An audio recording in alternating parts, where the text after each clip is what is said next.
सर्वेभ्यो नमो नमः। कक्षा में उपस्थित इस परिचर्चा में उपस्थित सभी सदस्यों का आदर सहित यथायोग्य अभिवादन एवं स्वागत भी। सभी सदस्य अपने अपने इष्ट देव का ध्यान करें। माता गायत्री के मंत्रों का एक बार अंतर मन से उच्चारण कर ले। साथ ही अपने प्रेरणा के स्रोत एवं अपने गुरुजनों को भी अंतर मन से अभिवादन कर ले। हम लोगों के द्वारा आज से धर्म सिंधु पुस्तक, जैसा कि आप स्क्रीन पर देख रहे हैं, इस धर्म सिंधु पुस्तक का हम सभी अध्ययन करेंगे एवं इस धर्म सिंधु पुस्तक में हमारे पूजा पाठ, हमारे व्रत त्योहार, हमारे तिथि इत्यादि के बारे में, यानी कि कर्मकांड या दैनिक कर्म से संबंधित सभी बातों के नियमों के बारे में बतलाया गया है। यह पुस्तक बहुत ही उत्तम पुस्तक है। यहाँ तक कि पंचांगकार भी जब पंचांग में किसी मुहूर्त की बात लिखते हैं तो वह भी धर्म सिंधु, निर्णय सिंधु, यानी इन पुस्तकों की भी महत्व देते हैं। इस पुस्तक के नियमों के आलोक में ही अपने मुहूर्तों का निर्धारण करते हैं। ऐसा जहां तक मुझे जानकारी है मैं आपको साझा कर रहा हूँ। यह जो धर्म सिंधु पुस्तक है, यह कई विद्वानों के द्वारा टीका किया गया है। यह कई विद्वानों के द्वारा टीका किया गया है। अलग अलग जो विद्वानों के लिए, जो विद्वानों ने जो टीका किया है, उनके अपने शब्द अलग अलग हो सकते हैं, परंतु भाव सभी का एक ही होता है। इस पुस्तक में बहुत सी अच्छी अच्छी बातें बतलाई गई है जो दैनिक जीवन में उपयोगी भी है। अब इस धर्म सिंधु पुस्तक के टीकाकार कौन है? तो इस धर्म सिंधु पुस्तक के टीकाकार श्री वशिष्ठ दत्त मिश्र जी, धर्म शास्त्राचार्य, काशी हिंदू विश्वविद्यालय, भूतपूर्व धर्मशास्त्र प्राध्यापक। यानी कि जो काशी हिंदू विश्वविद्यालय है जो वाराणसी में है, उस वाराणसी विद्यालय के पहले, भूतपूर्व यानी कि पहले धर्मशास्त्र के प्राध्यापक रह चुके हैं और धर्मशास्त्र के आचार्य रह चुके हैं। उन्हीं के द्वारा इनका टीका किया गया या संशोधित किया गया है। इसलिए यह पुस्तक और महान हो जाता है। जिस पुस्तक पर, जिस कर्मकांड या धर्मशास्त्र की पुस्तक पर हम लोग काशी हिंदू विश्वविद्यालय का नाम देखते हैं या वाराणसी देखते हैं, तो एक अपने आप में आस्था, विश्वास और ज्यादा बढ़ जाता है। इसलिए यह पुस्तक और आदरणीय हो जाती है। जहां पे धर्म लिखा गया हो, धर्म मतलब कि अच्छा कर्म, सिंधु मतलब सागर, यह धर्म का सागर है। तो धर्म का सागर है, इस तब तो बहुत ही उत्तम बात हो गया। अब यहाँ पर देखा जाए कि इस पुस्तक में क्या क्या दिया गया है।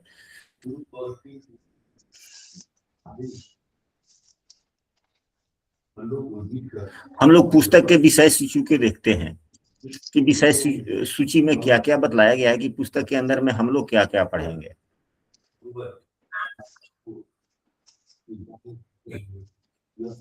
इस पुस्तक में सामान्यतः समय के बारे में बतलाया गया है कि समय कितने प्रकार के क्या होते हैं, वह बतलाया गया। वर्ष कितने प्रकार के हैं वह बतलाया गया है, यानी कि समय से संबंधित सभी बातों को बतलाया गया है। मास के बारे में बतलाया गया है, मलमास अधिमास क्या होता है इसके बारे में बतलाया गया है। मलमास में हम क्या कर सकते हैं, नहीं कर सकते हैं, यह बतलाया गया। साथ में किस तिथि में क्या कर सकते हैं, यानी कि व्रत त्योहार के बारे में, सभी चीजों के बारे में यहाँ पर बतलाया गया है। विस्तृत रूप से जब हम लोग आगे पढ़ेंगे तो यहाँ पर देखने को मिलेगा। तिथियों का निर्णय हम सब कैसे करें यह बतलाया गया है। एकादशी व्रत का निर्णय कैसे करें, सोमवती अमावस्या इत्यादि सभी के बारे में यहाँ पे बतलाया गया। धीरे धीरे ज्यों ही हम लोग आगे बढ़ते चलेंगे सब कुछ स्पष्ट होता चला जाएगा। ग्रहण इत्यादि, यानी कि कर्म कांड या पूजा पाठ से संबंधित सामान्य जनजीवन में जितने भी प्रश्न आते हैं,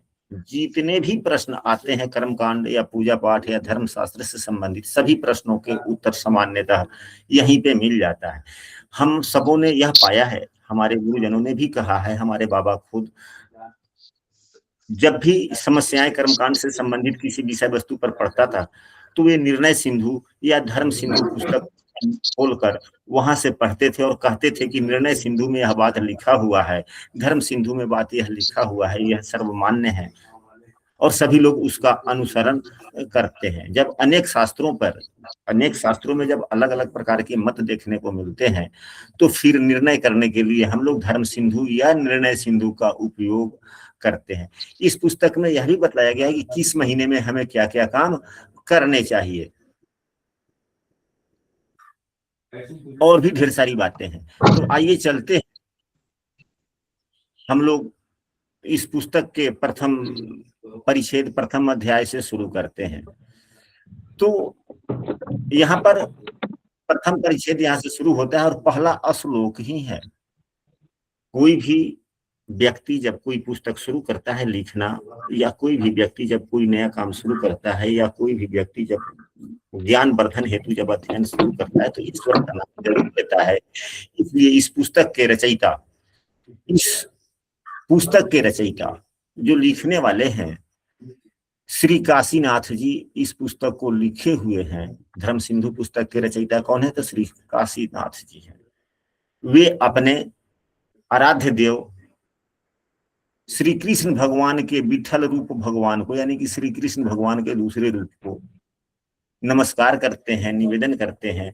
तो हम सभी एक बार इस पुस्तक के आरंभ करने से पहले पुस्तक के प्रणेता यानी कि श्री काशीनाथ जी एवं पुस्तक के टीकाकार को हम सभी अंतर मन से प्रणाम करें, फिर अपने आराध्य देव, अपने इष्ट देव के का भी स्मरण करें और आगे बढ़ें। यहाँ पे पहले श्लोक एवं दूसरे श्लोक में वंदना की बात की गई है। दूसरा श्लोक और महत्वपूर्ण हो जाता है।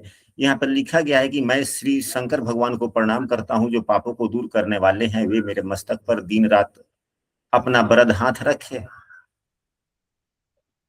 जो भगवान पापों को समन करने वाले हैं, वे भगवान को मैं नमन करता हूँ कि हमारे सर पे वो अपना हाथ रखे, ताकि हम, फिर इसके बाद में पार्वती, गणेश, ब्रह्मा और सरस्वती की मैं आराधना करता हूँ। मैं ग्रंथकार यानी कि काशीनाथ जी, श्री लक्ष्मी, गरुड़, सहस्र सिर वाले शेष, कामदेव, शंकर, हनुमान, सूर्य, चंद्र, मंगल, बुध, बृहस्पति, शुक्र, शनि, कार्तिकेय, इंद्र आदि देवता, गुरु, माता, अनंत नाम के पिता, माधव आदि आचार्यों को प्रणाम करके इस धर्म सिंधु सार नामक ग्रंथ का विस्तार से वर्णन करता हूँ। यह पुस्तक के प्रणेता, पुस्तक के लेखक अपने आराध्य देव सहित अन्य सभी देवताओं को अंतर मन से प्रणाम करते हैं। यह बात यहाँ पर लिखा गया है। इसके बाद में अब समय के बारे में बतलाया गया कि समय क्या है।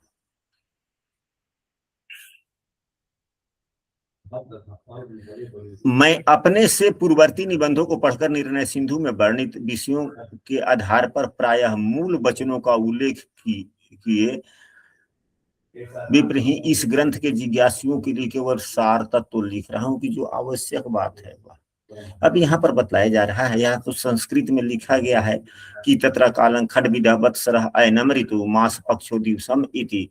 संस्कृत में पढ़ा जाए और उसका अर्थ किया जाए तो काफी लंबा समय लग सकता है। इसलिए हम सभी केवल टीका को पढ़ते हुए आगे बढ़ेंगे। जहां आवश्यकता होगा तो हम सभी संस्कृत के श्लोकों को भी पढ़ेंगे। क्या संजय जी, क्या संस्कृत के शब्दों को पढ़ते हुए आगे बढ़ा जाए या केवल टीका पढ़ा जाए?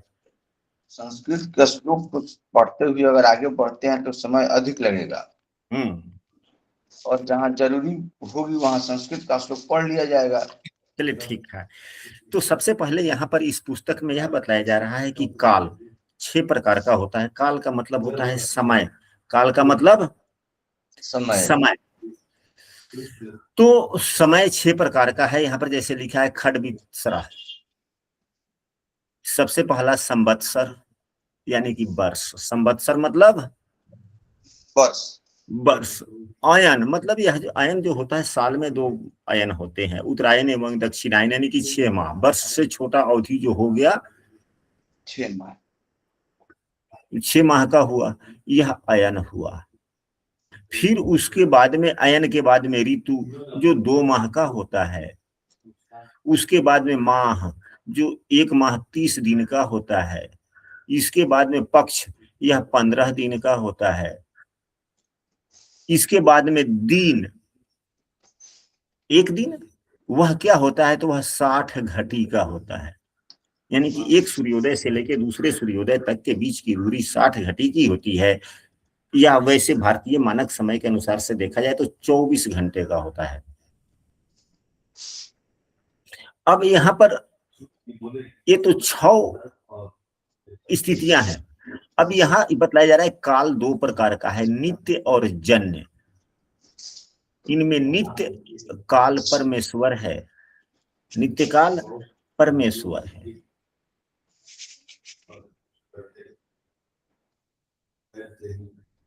यहाँ पर संस्कृत में भी बतलाया जा रहा है, उसका हिंदी में यहाँ पर लिखा जा रहा है कि स्रोत स्मार्थ कर्मोपयोगी वर्ष मासादि का रूप कालजन्य काल है।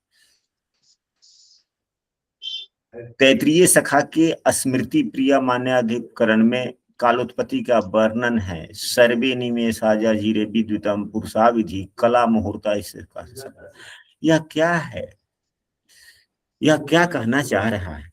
यह कहना चाह रहा है पुस्तक कि इससे भी छोटा समय का प्रतिरूप है, इससे भी छोटा समय का प्रतिरूप है। यहाँ पर निमेष भी लिखा हुआ है, कला भी लिखा हुआ है, मुहूर्त भी लिखा हुआ है। तो एक घटी में 60 का, जैसे 60 घटी का 24 घंटा हुआ, तो एक घटी का 24 मिनट होता है, वह कला कहा जाता है। उससे भी छोटा बिकला, उससे छोटा छोटा होता चला जाता है। 2 घटी को एक मुहूर्त कहा जाता है। यहाँ पर जो है वैदिक गणित में जब चलेंगे तो हम सभी पाएंगे कि भारतीय मानक समय में सबसे छोटा मान सेकेंड है, लेकिन हमारे वैदिक शास्त्रों में और 1 सेकेंड हो गया तो 60 सेकेंड का 1 मिनट होता है। लेकिन हमारे वैदिक ज्योतिष में, वैदिक गणित में यह सेकेंड से भी कई गुना छोटा समय का मान बतलाया गया है। यह ज्योतिष की विषय वस्तुएं हैं, जहाँ पे जब कुंडली का निर्माण होता है या होता है, वहां पे उन सब चीजों की आवश्यकता पड़ती है। यानी कि घटी से भी छोटा मानक होता है। यहाँ पर लिखा गया है कि अर्धमासा हरिस्तु संवत्सरा कल्प्यंताम इति, यह जन्य काल और नित्य काल से उत्पन्न हुआ है। चलिए, जिसमें अयन ऋतु और मासादि हो वह काल विशेष वत्सर है। जिसमें अयन हो, ऋतु हो, मासादि हो, जैसे कि एक साल में 6 ऋतु, एक साल में 2 अयन, एक साल में 12 मास, वह संवत्सर। इसी प्रकार से यहाँ पर बतलाया गया। अब इसके बाद में यहाँ पर तीसरी बात एक लिखा जा रहा है कि प्रभव आदि संवत्सरों के 60 नाम द्वितीय परच्छेद अंक। अब संवत्सर भी 60 होते हैं, संवत्सर 60 होते हैं। यहाँ पर एक बात हमको अब याद आ रहा है कि हम सबों को आने वाले समयों में यदि आवश्यकता पड़ेगी, आप लोग समूह में लिखेंगे या कक्षा में बोलेंगे, तो हम लोग समय की जानकारी की गणना भी सीखेंगे और वह आवश्यक भी है। आजकल ऐसे सभी व्यक्ति, कोई भी व्यक्ति पूजा पाठ कराता है तो संकल्प में शुरू में क्या बोलता है संजय जी? ओम अद्या विष्णु विष्णु विष्णु नमः परमात्मने कलियुगे कलि प्रथम चरण, ऐसे करके शुरू में कैसे बोलते हैं आप लोग? जरा सा एक वाक्य बोले तो। जैसे गुरुदेव, जितने समय है सब समय को इंकित किया जाता है। जैसे उदाहरण स्वरूप थोड़ा बोले तो। मान लीजिए कि बोलिए। यथाना संवत्सरे ऋतु मास अयन। नहीं, जैसे आज ही कोई पूजा पाठ कराना हो, आज ही कोई पूजा पाठ कराना हो तो संकल्प में आप क्या बोलेंगे? चतुर्दश्याम शुभपूर्ण। नहीं, सीधे ओम से शुरू कीजिए। हाँ, ओम संकल्प। हाँ, ओम विष्णु ओम विष्णु नमः परमात्मने भारतवर्षे कुमारिका खंडे आर्यावर्तिक देशे आंतर्गते पुण्य प्रदेशे बौद्धावतारे संवत्सरे गंगा गंडकी उदय नदी उत्तरे बिहार प्रांते त्रिपुरले पूर्वीचम पकारण मंडलांतर्गते मोतिहारी नगरस्य बलुआटालस्थे सुविख्याते वास्तव्य मासाण मासोत्तमे मासे अधिक ज्येष्ठ मासस्य शुक्ल पक्षे इसी बीच में गुरुदेव संवत्सर का नाम जो आ जाता है, जैसे जो संवत्सर है ज्येष्ठ मासस्य शुक्ल पक्षे चतुर्दश्याम स्वपूर्णतिथौ मंद मास। कलियुगे न कलियुगे कलि प्रथम चरणे वैवस्वत मन्वंतरे ना जी जी जी जी अष्टाविंशति तमे कलियुगे अष्टाविंशति तमे जी जी नहीं, यह सब जी क्या है? समय है। ये सभी समय का मानक है कि जब सृष्टि काल शुरू हुआ उस समय से लेकर आज तक कितने समय को आपने पीछे छोड़ दिया, कितने समय बाद आप काम कर रहे हैं, इन चीजों को दर्शाता है, इन चीजों को दर्शाता है। तो यह चीज समझने के लिए हम लोग कभी आने वाले समय में यदि आवश्यकता यदि इसमें आगे हम लोगों को मिल जाएगा तो अच्छी बात है, नहीं तो हम लोग उस विधियों को भी थोड़ा समझ लेंगे एक दिन। क्या? जी जी तो यहाँ संवत्सर 60 होते हैं। फिर इसके बाद में लिखा जा रहा है सभी सर्वोत स्मार्त कर्मों में चांद्र वर्ष का ही प्रयोग करना चाहिए। लोग करता भी है, जितने पूजा पाठ इत्यादि हैं उसमें तो चांद्रमास का ही उपयोग होता है। जिस चांद्रमास कौन हुआ? पूर्णिमा से पूर्णिमा या अमावस्या से अमावस्या। जी किसी किसी अपने भारत क्षेत्र में भी किसी किसी क्षेत्र में अमावस्या से अमावस्या माना जाता है, किसी किसी क्षेत्र में पूर्णिमा से पूर्णिमा तक माना जाता है, और हम लोग दोनों मान लेते हैं। जी जैसे मान कि लेते बात हो तो अगर पूर्णिमा से पूर्णिमा के कल हो करके यानी कि प्रतिपदा से पूर्णिमा तक का महीना मानते हैं, लेकिन जब जी वही शिववास इत्यादि देखते हैं तो फिर अमावस्या से अमावस्या मान लेते हैं, क्योंकि वहां शुक्ल पक्ष से शुरू होता है। जी और वैसे हम लोग रोजमर्रा की जिंदगी में कृष्ण पक्ष से शुरू करते हैं महीना का शुरू होना और पूर्णिमा के दिन समाप्ति, लेकिन शिववास इत्यादि देखते हैं तो शुक्ल पक्ष से शुरू कर रहे हैं। शुक्ल पक्ष से शुरू करते हैं। इस प्रकार दोनों ही मान लिए कि नहीं मान लिए? मान लिए गुरुदेव। दोनों मान लिए। चलिए, और अपने कक्षा में अमित रंजन जी भी शामिल हो गए। हम अमित रंजन जी का स्वागत करते हैं। जी प्रणाम गुरुदेव। आशीर्वाद, आप आ गए यही हम सबों के लिए बहुत बड़ी बात है। यह तो आप ही का मन पसंदीदा विषय वस्तु है। जी जी थोड़ा सा लेट से जुड़े हैं। तो कोई बात नहीं, आप घर पे है ना, तो घर पे जो रहता है वो लेट लतीफ हो ही जाता है। जब ड्यूटी पे आ जाइएगा, यहाँ मोतिहारी आ जाइएगा, तब तो समय से रहिएगा ना। जी जी फाइन लगेगा लेट से जुड़ने के लिए। देखिए, अब इसके बाद में वर्ष भी 5 प्रकार का है। वर्ष 5 प्रकार का है, तो वह कौन कौन सा है? तो चांद्र वर्ष, सौर वर्ष, सावन वर्ष, नक्षत्र वर्ष और बृहस्पति वर्ष।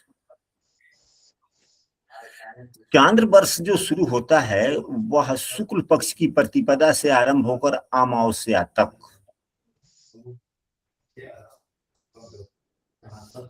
हमने जैसा कि पहले भी कहा कि कहीं कहीं अपने भारत देश में कहीं कहीं शुक्ल पक्ष की प्रतिपदा से लोग मास महीना मान लेता है, और कहीं अमावस्या के प्रति कृष्ण पक्ष की प्रतिपदा से। हम लोग के यहाँ कौन माना जाता है? व्यवहारिक दृष्टिकोण से हम लोग कौन मानते हैं? हम लोग तो गुरुदेव दोनों मानते हैं, लेकिन आवश्यकता के हिसाब से जब जिसका आवश्यकता पड़ता है उसको मान लेते हैं। वैसे तो सामान्य रूप से कृष्ण पक्ष से ही शुरू करते हैं ना। जी जी जी केवल शिववास इत्यादि देखने के लिए वो मानते हैं। हम लोग दोनों मान लेते हैं। चलिए, हाँ, अमावस्या तक चैत्र आदि नाम वाले 12 महीनों के 354 दिनों का, अब 354 दिन का एक चंद्रमास, मलमास होने पर 13 महीने का होता है। यानी कि बीच में अब मलमास क्या है? तो जिस महीने में सूरज की संक्रांति नहीं होती है मलमास हो जाता है। इस मलमास के बारे में भी विस्तृत रूप से आगे बतलाया गया। चांद्र वर्ष का ही प्रभव, विभव, शुक्ल इत्यादि के 60 नाम है। सौर वत्सर मेष आदि 12 राशियों को सूर्य भोग चुके हों तब 365 दिन का होता है। यानी कि सौर वर्ष क्या है? सूर्य की संक्रांति है या सूर्य की गति है। जब सूर्य देव जब पूरे 12 राशियों में एक बार भ्रमण करते हैं और जितना दिन समय लगता है उसे सौर वर्ष कहा जाता है। सूर्य देव एक राशि में जितने दिन भ्रमण करते हैं, गति करते हैं, उसको एक सौर मास बोला जाता है। सावन वर्ष 360 दिनों का होता है, 30 दिनों का सावन वर्ष होता है। नक्षत्र वर्ष आगे कहे जाने वाले 12 नक्षत्र मास का 324 दिन का होता है। यानी कि एक नक्षत्र 27 नक्षत्र होते हैं तो 27 दिन का ही मास होता है, नक्षत्र मास। जितना बार परिवर्तन हो बदले वह, यानी कि अश्विनी से लेकर रेवती तक, जब रेवती समाप्त हो गया तो एक नक्षत्र मास समाप्त हो गया, फिर अश्विनी से शुरू हुआ तो दूसरा नक्षत्र मास। इसी प्रकार 12 नक्षत्र मास व्यतीत होने पर एक नक्षत्र वर्ष हो गया। कर्म आदि के संकल्प में कर्म आदि के संकल्प में चांद्रमास वर्ष का ही स्मरण करना चाहिए, अन्य का नहीं। अब कोई पूजा पाठ करते हैं तो हम लोग किस वर्ष का उपयोग करते हैं? चंद्र वर्ष का ही, क्योंकि मासानांग मास उत्तमे उत्तमे मास से, शुभे मास से, अधिक ज्येष्ठ मास है, शुक्ल पक्ष है, तो चंद्र वर्ष ही हो गया, चांद्र महीना ही हो गया ना ये तो। जी हो गया गुरुदेव। तो इसका उपयोग करते हैं। अब कोई कहे कि यह कहाँ लिखा हुआ है, यह कहाँ लिखा हुआ है, तो जब हम लोगों ने पढ़ा तो हम लोग स्पष्ट कह सकते हैं कि यह हम लोगों ने धर्म सिंधु पुस्तक में पढ़ा, पढ़ के देखो जी। लोग क्या बोल रहा है उससे क्या जरूरत है, क्यों बोल रहा है, यह कहाँ लिखा हुआ है, इसका जिसके पास में पता होता है वह उतना ही ज्यादा विद्वान होता है। अयन 2 प्रकार का होता है, दक्षिणायन एवं उत्तरायण। यहाँ भी राशियों के आधार पर बतलाया गया है कि सूर्य कर्क राशि से 6 राशि के भोग से दक्षिणायन, यानी कि सूर्यदेव कर्क राशि में होंगे, सिंह राशि में होंगे, कन्या राशि में होंगे, तुला में होंगे, वृश्चिक में होंगे, धनु में होंगे, यह 6 राशि में होंगे तो क्या हो गया, दक्षिणायन। उत्तरायण मकर संक्रांति जो 14 जनवरी को होता है, मकर, कुंभ, मीन, मेष, वृषभ एवं मिथुन, इन राशियों में जब सूर्यदेव रहते हैं तो उत्तरायण होता है, जो यहाँ पर बतलाया गया। ऋतु 2 प्रकार का होता है, सौर और चांद्र।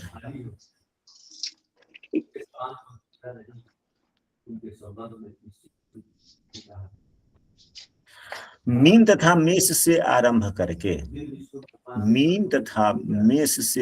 करके सूर्य के 2 राशि भोग करने पर बसंत आदि नामक 6 सौर ऋतु होता है।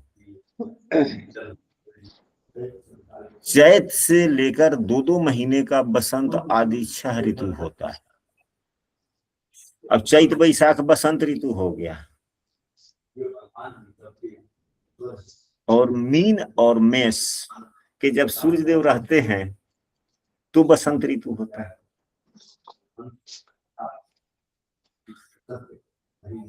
मलमास में कुछ कम 90 दिन का चांद्र ऋतु होता है। मलमास में तो कुछ कम 90 दिन का चांद्र ऋतु होता है। यह क्यों होता है, यह भी समझने की बात है।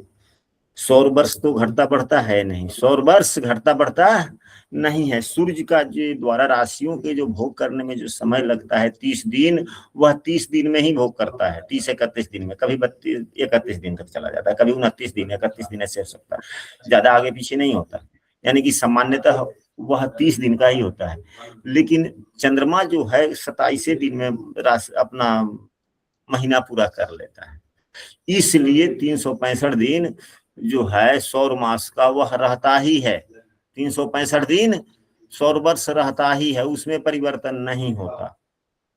लेकिन यह चांद्र मास जो होता है वह कम ज्यादा का हो जाने के कारण कभी कभी किसी महीने में किसी वर्ष 90 दिन का भी एक ऋतु हो जाता है। जो 2 महीने का जो ऋतु होता है कभी कभी 3 महीने का हो जाता है, क्योंकि 3 महीना तो अब जैसे कि इसी साल अभी जो है जेठ मास 2 मास है, तो इसको तो एक ही मास माना जाएगा ना, दोनों जेठ मतलब एक ही। तो एक दूसरा महीना लेने के लिए ले लिया जाएगा, तब तो 90 दिन हो गया ना, 3 महीने हो गए कि नहीं हो गए? हो गए। हो गया। अब इसके बाद में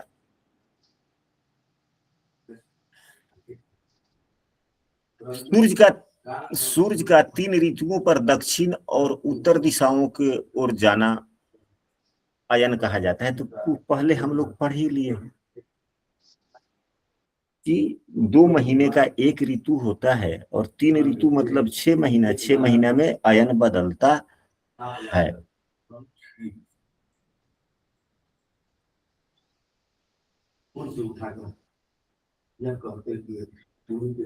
यहाँ पर लिखा जा रहा है कि चंद्रमा की वृद्धि क्षय से जो परिमित हो उसे मास कहते हैं। इति धातु से मास शब्द का निष्पन्न हुआ है। अब तो हमारे आचार्य जी हैं अमित रंजन जी, कुछ यह भी बोलते तो अच्छा लगता।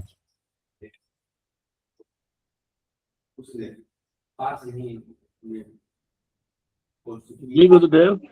कुछ आप भी बोले, और आप इस कक्षा के मुख्य आचार्य रहेंगे। आज जब कक्षा जो ही समाप्त होगी तो शुभारंभ तो हम करते हैं, फिर उसके बाद में आचार्य गणों की मनोयति होती है, नियुक्ति होती है। तो आपके कक्षा में शामिल होने से पहले ही संजय जी ने आपको मनोनीत कर दिया है कि इस कक्षा के मुख्य आचार्य श्रीमान अमित रंजन जी रहेंगे। संजय भैया है ना? आए? संजय भैया है, हम तो नहीं नहीं नहीं, इस क्लास के मॉनिटर रहेंगे वो, और आप मुख्य आचार्य रहेंगे और हम संयोजक। 3 आदमी रहेंगे, हम तीनों आदमी अपने आप में पूर्ण हो जाएंगे, क्लास चलता रहेगा। चलिए, अब यहाँ पर दिया जा रहा है कि मास 4 प्रकार का होता है। चांद्र महीना, सावन महीना, नक्षत्र महीना। यहाँ 3 ही दिया नहीं, चांद्र महीना, सौर महीना, सावन महीना, नक्षत्र महीना। हम लोगों ने पूर्व में भी पढ़ लिया इसी पुस्तक के आलोक में कि चांद्र महीना क्या है। तो चंद्रमा जो अमावस्या के कल होकर के से अमावस्या तक या पूर्णिमा के अगले दिन से लेकर पूर्णिमा तिथि तक कि 1 महीना को चांद्र महीना कहा जाता है। 30 दिन का सावन महीना होता है। नक्षत्र महीना कौन हुआ? तो अश्विनी जब शुरू हो जाए, अश्विनी नक्षत्र से लेकर रेवती नक्षत्र के समाप्ति तक के समय को नक्षत्र महीना कहते हैं। सौर महीना किसे कहते हैं? तो सूर्य देव जब एक राशि में प्रवेश कर जाते हैं और जब तक उस राशि में भ्रमण करते रहते हैं तब तक के समय को महीना सौर माह कहा जाता है।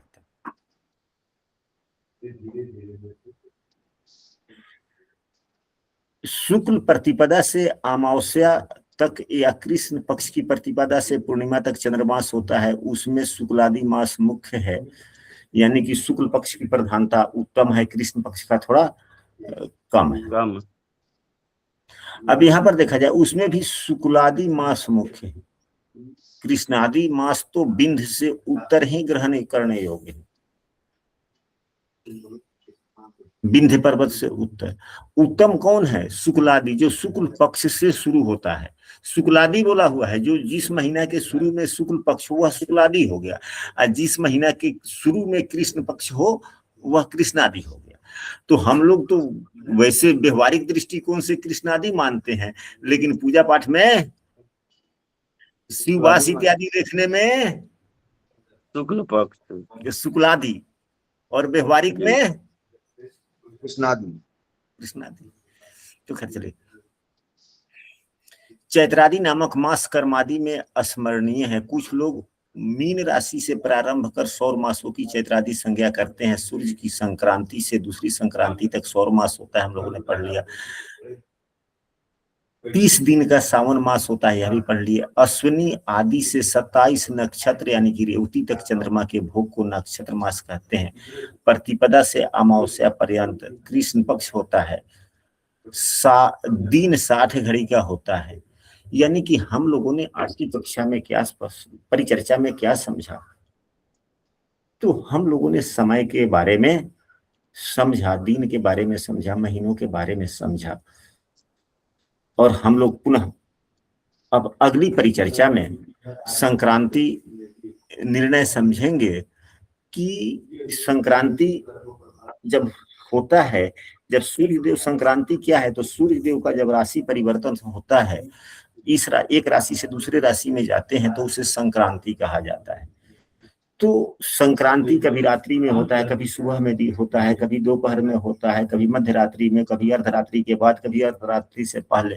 तो कब संक्रांति होता है तो कितने देर पहले से पुण्य काल शुरू हो जाता है, कितने देर बाद तक पुण्य काल रहता है। संक्रांति से पहले हम लोग पुण्य काल मना ले या संक्रांति के बाद मना ले, यह यहाँ पर संक्रांति निर्णय में बतलाया गया, बतलाया जाएगा, जो हम लोग अगली परिचर्चा में समझने का प्रयास करेंगे। आशा करते हैं कि आज की यह परिचर्चा अच्छी लगी होगी और खास करके हम उमेश ओझा जी से चर्चा करेंगे, पूछना चाहेंगे कि यह परिचर्चा क्या हम लोगों के ज्ञान वर्धन में सहायक बनने वाला है या नहीं। जी जी, सहायक बनने वाला है, सहायक बनने वाला है जी। चलिए ठीक है।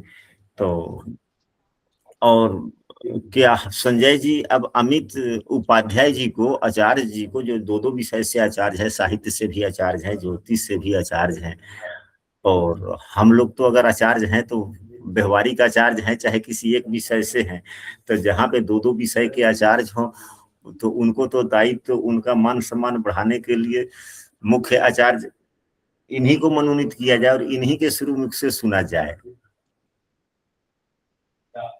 क्या संजय जी? मनमोहन सिंह के जैसा कुर्सी तो देना पड़ेगा इनको। हाँ, तो मनमोहन सिंह जैसा कुर्सी देते तो कुर्सी स्वीकार करेंगे, तब तो कुर्सी स्वीकार करें पहले। नहीं करेंगे तो हम लोग पार्टी से निकाल देंगे। कैसे निकालिएगा? अमित शाह तो आप बैठे हैं, दिल्ली का आदमी को करना है।